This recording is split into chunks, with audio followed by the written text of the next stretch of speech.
កាន់តែធ្វើកាន់តែថ្នឹកកាន់តែពូកែបាទសួស្តីបងប្អូនទាំងអស់គ្នាតពីវីដេអូមុនខ្ញុំនឹងចែកម្លែកដល់បងប្អូនទាំងអស់គ្នាអំពីអ្វីដែលខ្ញុំរៀនបាននៅក្នុងមុខរបរផលិតយន្តហោះនេះមុនពេលដែលខ្ញុំឈានចូលមកក្នុងវិស័យផលិតយន្តហោះនេះខ្ញុំបានមានមូលដ្ឋានគ្រឹះរួចជាស្រេចមកហើយនៅចំណេះដឹងផ្នែកសេដ្ឋកិច្ចអេឡិចត្រូនិកហើយនិងព័ត៌មានវិទ្យានៅពេលដែលខ្ញុំឈានជើងចូលទើបខ្ញុំដឹងថាចំណេះដឹងរបស់ខ្ញុំនៅមានកម្រិតកាន់តែធ្វើកាន់តែជួបបញ្ហាហើយកាន់តែជួបបញ្ហាកាន់តែធ្វើខ្ញុំព្យាយាមរិះរកនៅមធ្យោបាយដើម្បីដោះស្រាយឯកសារចាស់ៗទាំងប្រមាណត្រូវប្រមូលយកមកមើលឡើងវិញហើយឯកសារថ្មីត្រូវបានស្រាវជ្រាវបន្ថែមចំពោះខ្ញុំការរៀនសូត្រគឺមិនមែនរៀនដើម្បីឲ្យចេះទេគឺរៀនដើម្បីឲ្យដឹងនៅពេលដែលយើងជួបបញ្ហាយើងដឹងថានៅក្នុងឯកសារណាអាចយកមកដោះស្រាយបញ្ហាមួយនឹងបានធ្វើបែបនេះទើបយើងអាចរៀនបានច្រើនហើយមិនមានសម្ពាធហើយនេះក៏ជាវិធីសាស្ត្រដែលសិស្សសាលានៅលោកខាងលិចគេអនុវត្តដូចគ្នាដែរអ្វីដែលខ្ញុំរៀនបានមានដូចជាចំណេះដឹងបច្ចេកទេស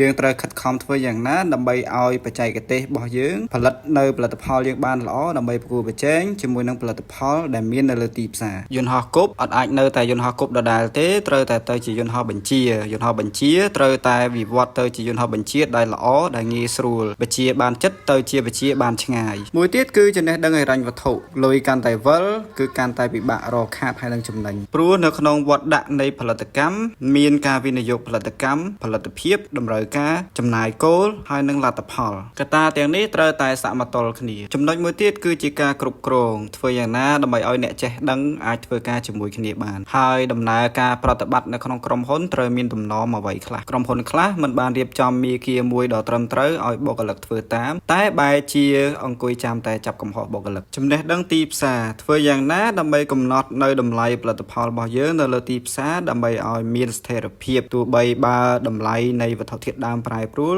ក៏យើងនៅតែអាចរក្សាតម្លៃលើទីផ្សារជាកត្តាដែលធ្វើឲ្យអ្នកប្រើប្រាស់មានទំនុកចិត្តមកលើផលិតផលរបស់យើងចំណុចមួយទៀតធ្វើខ្ញុំបានយល់ពី model នៃ business ហើយធ្វើខ្ញុំមានគំនិតក្នុងការបង្កើតនៅ business ថ្មីមួយដែលចេញពី model classic ជាទូទៅ model classic គឺធ្វើតាមរបៀបនេះមនុស្សមួយក្រុមនាំគ្នាចូលហ៊ុនគ្នាបើកក្រុមហ៊ុនមួយអ្នកខ្លះវិនិយោគនៅចំណេះដឹងអ្នកខ្លះវិនិយោគនៅធនធានហិរញ្ញវត្ថុបានផលមកចែកគ្នាទៅតាមចំណែកដែលខ្លួនមាននៅក្នុង model នេះមានកត្តាជាច្រើនដែលធ្វើឲ្យក្រុមហ៊ុនមានភាពរាំងស្ទះក្នុងការរីកចម្រើននិងភាគរយខ្ពស់ក្នុងការបែកបាក់គ្នាហើយនឹងបិទក្រុមហ៊ុនទៅវិញចំណុចចុងក្រោយខ្ញុំបានរៀនពី